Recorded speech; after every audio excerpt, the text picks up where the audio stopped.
अरे चेतना, तू कैसी है? हिमांशी, सॉरी, मैं ना तुझसे हाथ नहीं मिला सकती। वो क्या है ना, तेरा और मेरा स्टैंडर्ड अब सेम नहीं है ना। ऐसा क्यों बोल रही है तू? मैं समझी नहीं। क्योंकि मैडम इस एरिया के एसडीएम है और एक एसडीएम होकर तुम जैसी 2 कौड़ी की औरत से हाथ मिलाए, ये मैडम को शोभा नहीं देगा ना। अरे वाह चेतना, तू एसडीएम ऑफिसर बन गई, ये तो बहुत खुशी की बात है। मैं तेरे लिए बहुत खुश हूँ। मुझे ना तुझ पे पक्का यकीन था कि तू अपनी जिंदगी में कुछ बहुत बड़ा हासिल करेगी। और देख, आज तूने एसडीएम बन के वो मुकाम भी हासिल कर लिया। I am very happy for you. वैसे तू यहाँ क्या कर रही थी? मैडम यहाँ क्या कर रही है? ये पीछे बड़ा सा मॉल बनते हुए देख रही हैं आप? इसका टेंडर हमारी मैडम ने पास किया है, तो बस यही देखने आई थी कि कितना काम हो गया है, कितना बचा है। अब हमारा फर्ज बनता है ना, अब सरकारी नौकर है, सारा काम करना पड़ता है। आपकी तरह ऐसे घूम तो नहीं सकते ना बाहर। अच्छा, पर चेतना, जहाँ तक मुझे लगता है कि ये सारा एरिया तो एग्रीकल्चर लैंड है, यहाँ पर तो सरकार मॉल बनाने की परमिशन कभी भी नहीं देगी, तो फिर तुम कैसे बना रहे हो? हिमांशी, चल तुझसे क्या छुपाऊं, तू मेरी स्कूल फ्रेंड है। हाँ, एग्रीकल्चर एरिया है ये, बट क्या है ना, मॉल बनेगा तो ज्यादा पैसे मिलेंगे। एग्रीकल्चर में हमें क्या पैसे मिलेंगे, थोड़ा बहुत किसान कमा लेगा। यहाँ पे मॉल बनेगा तो जो मॉल बना रहा होगा वो अच्छे खासे पैसे देता है हमें, तो मैंने साइन करके टेंडर पास कर दिया यहाँ का। मैडम वैसे इस बार आपने बहुत स्मार्ट डील की है। मतलब मॉल बनती 3 दुकान मैडम के नाम पे, और ज़्यादा नहीं तो कम से कम 50,000 रुपये दुकान से किराया आएगा। 1.5 लाख रुपये महीने का बिना कुछ करे, मतलब रिटायरमेंट से पहले पेंशन चालू। चेतना, ये तो गलत है ना। तू एक सरकारी ओहदे पर है, तेरे पास इतना बड़ा सरकारी पद है, तुझे ये सब नहीं करना चाहिए। अगर तुझे सरकारी अफसर मिला है इतना अच्छा, तो तुझे हमारे देश की उन्नति के लिए काम करना चाहिए ना, प्रगति के लिए काम करना चाहिए। तू हमारे देश में करप्शन बढ़ा रही है ना ये सब करके, ये तो गलत है। तुझे ऐसा नहीं करना चाहिए। शांत हो जा मैडम, ये आपकी निजी जिंदगी में दखल अंदाजी दे रही है। आप बोले तो थाने में ले जाकर इसकी औकात दिखा दूं। अरे नहीं, स्कूल की दोस्त है मेरी। वो क्या है ना, हमेशा से ईमानदारी की मूरत बन के रही है। ये कहीं भी कुछ गलत ना एक्सेप्ट नहीं कर पाती थी, लेकिन क्या हुआ, कुछ भी नहीं। अभी देखो, फैंसी ड्रेस कंपटीशन में पार्ट लेने जा रही है, और मैं एसडीएम बन चुकी हूँ। मैं तो पैसे कमा रही हूँ, एंजॉय कर रही हूँ अपनी लाइफ। तो तेरे को जेलसी हो रही है ना, क्योंकि अगर तू इस पोस्ट पे होती तो तू भी यही कर रही होती, लेकिन तेरे पास क्या है, कुछ भी नहीं। सो सैड है ना। पर क्या है ना, सरकारी काम में ऐसे ही चलता है, अगर हल्का सा करप्शन हो तो क्या दिक्कत है। अगर मैं ऐसे किसी पद पे होती तो मैं ऐसा बिल्कुल नहीं करती। और एक और चीज, तू तो एसडीएम ऑफिसर है, सरकारी इतना अच्छा ओहदा है तेरा, तू ऑन ड्यूटी होकर ये ऐसे कपड़े, आई एम श्योर कि तू अभी क्लब तो जा नहीं रही है, तू ऑन ड्यूटी ऐसे कपड़े पहनती है। कितना ज्ञान देगी। मैडम छोड़ो ना, अभी क्या बहस कर रहे हो उससे? कुछ काम धाम नहीं है, अपना टाइम पास कर रही है और कुछ नहीं है। हमें 36 काम है, आप बैठो गाड़ी में, लेट हो रहे हम लोग। आइए मैडम। चेतना, मेरी बात तो सुन ले एक बारी। मैं साइड हट जा।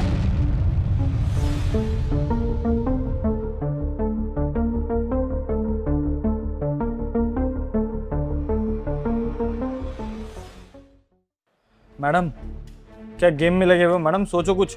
गर्लफ्रेंड का बर्थडे है अगले महीने, नई गाड़ी मांग रही है मेरे से, वो भी एसयूवी। कहाँ से दूंगा मैडम? 1 महीना हो गया, कोई बंदा ढंग का नहीं आया कि बढ़िया टेंडर पास करा दे और मोटा पैसा आ जाए। मैडम कुछ कर लो मैडम, ब्रेकअप हो जाएगा मेरा उससे। तो इसमें मैं क्या कर सकती हूँ? मैं भी तो वेट ही कर रही हूँ।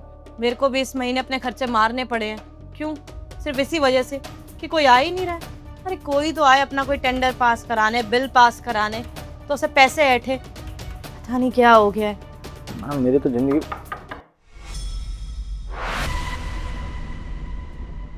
हिमांशी, तू यहाँ क्या कर रही है? हाँ चेतना, वो मुझे तुझसे एक बहुत ज़रूरी काम था। वो काम ये है कि मेरी जो गांव वाली ज़मीन है ना, वहाँ पर मैंने आंगनवाड़ी खोलने का सोचा है। उसके लिए लाइसेंस लगेगा, फाइल में साइन होने हैं। अब क्या तू करवा देगी? अब मेरी दोस्त एसडीएम है, उसका कुछ तो फ़ायदा होना, और मुझे पता है कि तू पक्का करवा देगी। अरे हाँ, बहुत सही जगह आई है तू। तेरी दोस्त बैठी है यहाँ पे, तेरा काम ना बहुत आसानी से हो जाएगा। टेंशन मत ले, एक साइन ही तो करना है बस मुझे। चलो, बहुत अच्छी बात है। मुझे तो पता ही था कि तू दिल की बहुत अच्छी है, तो साइन करने में देर नहीं लगाएगी। ठीक है फिर जैसे ही तो साइन करेगी मैं कॉल करके काम शुरू करवा दूंगी। हो जाएंगे जी, आपने कह दिया साइन हो जाएंगे मतलब। लेकिन वो क्या है ना, अब मैडम इतनी मेहनत करेगी, यहाँ से पेन उठाएगी, फिर साइन करेगी, और कभी कभी पेन चलता भी नहीं तो उसे झटका भी मारना पड़ता है, फिर साइन करेगी, तो थोड़ी सेवा तो आपको भी करनी पड़ेगी ना जी। क्या मतलब, मैं समझी नहीं। मतलब मैडम भोली तो है आपकी दोस्त, मतलब जी छोटा सा सेवा शुल्क तो लगेगा ना जी। हाँ, अब आपका इतना बड़ा काम हम लोग करवा रहे हैं तो थोड़ी खुशी तो हमको भी मिलनी चाहिए ना। सेवा शुल्क? फिर पर ये तो सरकारी काम है ना, इसमें रिश्वत कैसी? मैं समझाता हूँ जी। देखो जी, आपका पहला सरकारी काम है, लेकिन आप जानते नहीं हो कि सरकारी काम में कितना समय लग जाता है। हम जानते हैं ना। अरे वो तो मैडम की दोस्त हो आप, इसलिए सीधा ऊपर आ गए, नहीं तो नीचे पुलिस वाले अंदर ना घुसने दें आम आदमी को। पता नहीं कितने सालों तक आपकी फाइल यूं यूं यूं यूं घूमती रहती। अब थोड़ा सेवा शुल्क दे दोगे तो हमारा भी भला हो जाएगा। और देखो जी, आपके लिए तो ये वन टाइम इन्वेस्टमेंट है, उसके बाद तो आप ही कमाओगे। सरकार से इतना सारा राशन मिलेगा, पैसा मिलेगा बच्चों के लिए। ऐसा तो है नहीं सारा बच्चों पे लगा दोगे, अपने लिए भी तो कुछ बचाओगे ना, तो उसमें से थोड़ा तो हमारा भी बनता है जी। क्यों? अच्छा ऐसी बात है। इसका मतलब यहाँ पर कोई भी काम होता होगा तो उसके लिए सेवा शुल्क आप हर किसी इंसान से लेते होगे। मैडम समझ नहीं रहे, ब्राइब नहीं है ये, सेवा शुल्क है। अब देखो, सरकार जो तनख्वाह देती है वो होती है चिल्लर, अब उसमें घर थोड़ी चलता है किसी का। थोड़ी सी मदद कर दो, आपका काम हो जाएगा, अभी 5 मिनट में करवा देंगे। फिर कर लेना जिस मर्जी को फ़ोन, बनवा लेना एक बढ़िया सा आंगनवाड़ी अपने लिए। क्यों जी? अच्छा वैसे कितने पैसे लगेंगे? 2 लाख रुपए। चेतना, 2 लाख रुपए? ये तो बहुत ज्यादा पैसे हैं। मैं 2 लाख रुपए कहाँ से लाऊंगी? मानसी, इतना बड़ा काम करने जा रही है तू, तेरे को ही बहुत कुछ बचेगा, और तू सिर्फ 2 लाख रुपए के लिए इतना ओवर रिएक्ट कर रही है। 2 लाख तो बनते हैं। देख, तू मेरी दोस्त है इसलिए इतने कम में बोल रही हूँ। तेरी जगह कोई और होता तो 10 लाख से कम तो बातचीत नहीं होती। अब तू खुद सोच, इतने बड़े ओहदे पे बैठी हूँ मैं, इतनी मेहनत करी है, तो कुछ तो फायदा मेरा भी होना चाहिए ना। अब सरकारी सैलरी से तो घर नहीं चल सकता, और 2 लाख की बात है, तू दोस्त है इसलिए सस्ते में निपटा रही हूँ। तू बोल, मैं अभी साइन कर देती हूँ, तेरा काम शुरू हो जाएगा।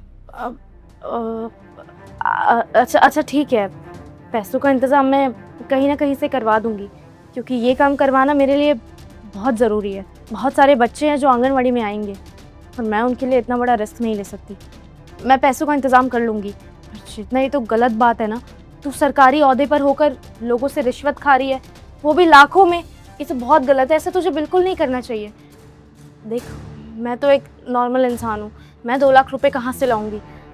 पर मैं रिस्क भी तो नहीं ले सकती ना। आंगनवाड़ी खोलनी है, बहुत सारे बच्चे आएंगे, वो पढ़ेंगे वहाँ पर देख चेतना, ये जो तू कर रही है ना, सेवा शुल्क के नाम पे लोगों से पैसे वसूलना, ये इलीगल है। तुझे ऐसा नहीं करना चाहिए। तू हमारे देश में बहुत अच्छे सरकारी ओहदे पर बैठी है, तुझे हमारे देश की सेवा करनी चाहिए, ना कि अपनी जेबें भरने के बारे में सोचना चाहिए। हमारे देश से करप्शन खत्म कैसे होगा ऐसे? क्या तुम लोगों के एरिया के IAS ऑफिसर को पता है कि तुम लोगों से रिश्वत लेते हो? हिमांशी, तुझे ना मैंने पहले भी समझाया था, मुझे ज्ञान देने की जरूरत नहीं है। मैं इस पोस्ट पे पहुंची हूँ अपनी मेहनत से, और मैंने देखा है कि सरकारी काम होता कैसे है। तुझे नहीं पता ना, तू किसी पोस्ट पे आज तक पहुंच नहीं पाई है, इसीलिए यहाँ पे बहस कर रही है। देख, आखिरी बार बोल रही, अगर तू चाहती है तेरा काम जल्दी से जल्दी हो जाए तो 2 लाख रुपए दे दे, नहीं तो तेरी ये फाइल ना सालों साल घूमती रहेगी। एंड मेक श्योर कि कभी भी ये पास ना हो। चाहती है तू ऐसा? अब तू चाहती है तेरा इतना बड़ा काम हो जाए, तो उसके लिए इतनी रिश्वत तो देनी पड़ती है। और रिश्वत क्या है? It's just a fees. कहीं और भी तो जाएगी, कोई काम कराएगी, फीस तो देनी पड़ती है ना यार। तो फीस दे और अपना काम करवा।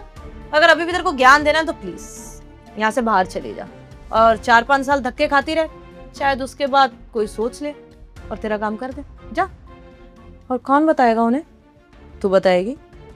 अरे हम तो उनके ऑफिस में बिना अपॉइंटमेंट के जा नहीं सकते। एक आम आदमी उनके ऑफिस में जाएगा, उनके ऑफिसर की कंप्लेंट करेगा और वो सुनेंगी। ऐसा कुछ नहीं होने वाला है हिमांशी। सरकारी दफ्तर है ये, आम आदमी के हिसाब से नहीं चलता, हमारे हिसाब से चलता है। तो ज़्यादा ज्ञान देने की जरूरत नहीं है, चुपचाप पैसे निकाल, नहीं तो जा यार यहाँ से, टाइम वेस्ट मत कर, बहुत काम है हमें। अरे मैडम समझ रहा हूँ, मैं सब समझ रहा हूँ, मैं समझाता हूँ उनको। देखो मैडम, ऐसा है, आपको ना रास्ते का माल एकदम सस्ते में मिल रहा है, लेकिन हो सकता है आपके पास पैसे ना हो। तो मैडम बेस्ट फ्रेंड है, थोड़ा 10-20 हज़ार और कम कर लो। एक काम करो जी, आप 180 में फाइनल कर दो, ठीक है? और बाकी आईएएस यूएस की टेंशन मत लो आप, ये आईएएस यूएस कोई काम नहीं आते। अगर ऊपर पता भी चल गई ना तो आपके 1 लाख रुपए बढ़ जाएंगे, कोई फायदा नहीं होने वाला आपका उसमें। समझ में आ रही है बात? अभी हम लोग 2 लोग काम कर रहे हैं इसलिए 180 में डन हो रहा है। जहाँ आईएएस मान गया सीधा 3 देने पड़ जाएंगे। तो ये सच्चाई की मूर्त बनना छोड़ दो, 180 अकाउंट में डलवाओ और साइन करा के अपना काम शुरू करो, फटाफट से सिरे गणेश करो। पर तुम्हारे एरिया के आईएएस ऑफिसर को तो ऑलरेडी पता चल गया है। अच्छा, कैसे पता चल गया उन्हें, बताइए। पता कैसे चल गया है? तो एक्चुअली बात ये है ना कि आईएएस ऑफिसर ही मैं हूँ। अरे मैडम सस्ते में काम कराने के लिए बोल रही है, मैं बता रहा हूँ 1.5 से कम में मानेगी नहीं, 1.5 ही देगी। एग्जैक्टली, तू आईएएस ऑफिसर मतलब कुछ भी। अब तेरे को ये दिख रहा है मैं गलत काम कर रही हूँ तो तू बस मेरे को गलत फील कराने के लिए कुछ भी बोलेगी क्या? तू आईएएस है यहाँ की। चलो ठीक है, अगर तुम दोनों लोगों को मेरी बातों पे यकीन नहीं है तो अपने ऑफिस में फ़ोन करो, वहाँ से पूछो, कंफर्म करो कि आपके एरिया के आईएएस ऑफिसर का नाम क्या है। पूछो पूछो। अब तो जी भाड़ में गई दोस्ती, अब तो 2-20 लगेंगे मैडम। कर लो फ़ोन, आपका ये मजाक झेल लेते हैं पहले। ठीक है, ये भी करके देख लेते हैं। तेरे को ये लगा होगा तू ऐसा कुछ बोलेगी, मैं डर जाऊंगी और तेरा काम कर दूंगी। इंफॉर्मेशन लिए बिना तो मैं कुछ नहीं करती।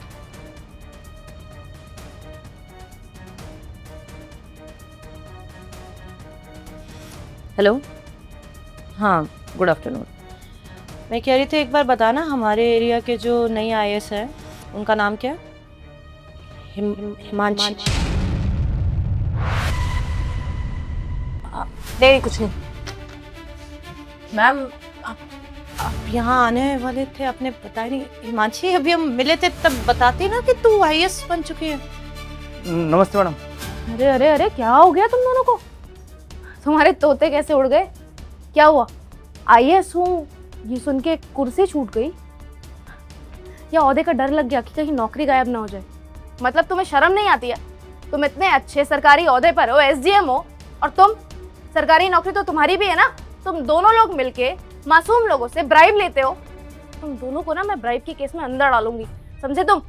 और तुम चेतना, बहुत घमंड है तुम्हें तुम्हारी सरकारी नौकरी पर। हाँ, क्या बोल रही थी? ये तो सेवा शुल्क है, सबको देना पड़ता है। 10 की जगह 2 लाख में काम हो रहा है। दोस्ती वाला मामला है ना, यारी दोस्ती में डील हो रही है। यारी दोस्ती में डील तो अब होगी जब तुम अपने सारे प्रॉपर्टी के पेपर्स मेरे सामने लाके रखोगी जो तुमने लोगों के घूस के पैसों से बनाए हैं। क्योंकि सरकार के द्वारा दी हुई सैलरी तो चिल्लर बराबर होती है ना। अब सारा हिसाब तुम मुझे दोगी। मैम ऐसा कुछ नहीं है, वो शट अप। मुझे तुम्हारे मुंह से अब एक शब्द नहीं सुनना है। तुम्हें जो करना था ना तुम कर चुकी हो। इस कुर्सी पर बैठकर तुमने जो लोगों से पैसे वसूले हैं ना और सरकारी काम नहीं किया है, उस सबका हिसाब तो मैं तुमसे लूंगी। और ये कोई आंगनवाड़ी के कागज नहीं है, नाटक था ये, ताकि तुम्हारी सच्चाई मेरे सामने आ सके। तुम लोगों के घूस के पैसों से जितनी भी प्रॉपर्टी बनाई है, जितनी भी ऐशोआराम की है ना, सबके डॉक्यूमेंट्स मुझे चाहिए मेरे कैबिन में। इकट्ठा कर लो, क्योंकि तुम्हारी रेल तो मैं बनवाऊंगी। और अगर तुमने ऐसा नहीं किया ना, फिर मैं तुम्हें बताऊंगी कि आईएएस ऑफिसर होता क्या है। मिलो कैबिन में। मैम मैडम नहीं छोड़ो, पुरानी गाड़ी बिक जाएगी। मैं तो पैर पकड़ने जा रहा हूँ, आ जाओ मेरे से।